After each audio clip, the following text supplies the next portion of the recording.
I've talked about how in songs you can use themes or leitmotifs to apply a little bit of storytelling to your composition. I'm a huge fan of like film scores, operas, and musicals where you do engage a lot more deeply into this whole musical storytelling thing. You kind of hear it sometimes in concept albums, but in regular day-to-day songs you don't exactly hear it all the time, or even if you do, it might not necessarily be within the philosophy of what it means. Which, by the way, it means that you have like this little melody or this little theme, this little motif, if you want to call it like that. In the example of a movie, maybe you associate a specific melody with a specific character. You maybe play it not only when that character is on screen, but maybe when other people reference it. And you can maybe even alter the melody slightly to make it sound a little bit sadder or happier or whatever might be the emotion that you're trying to reach, depending on the scene that you're accompanying. Now, when it comes to your regular run-of-the-mill songs, maybe a way that you can use it is how I did it in my latest release song, A Count's Ballad, which if you haven't, you can and should go check out anywhere to listen to your music at, where I found these chords that, in contrast to some of the other chords in the song that sound a little bit more jazzy and with higher extensions in there, these ones felt a little bit more soul and bluesy oriented.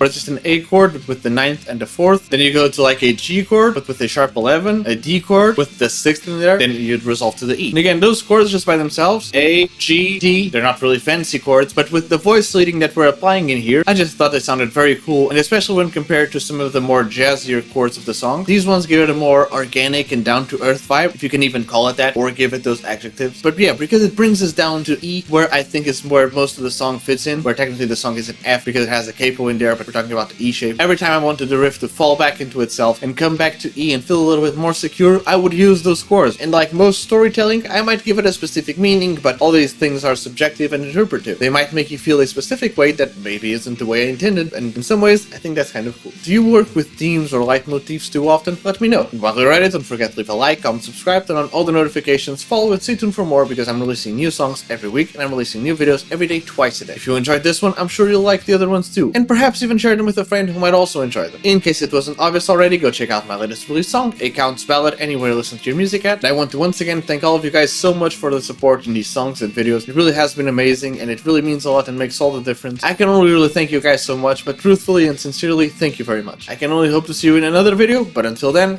cheers!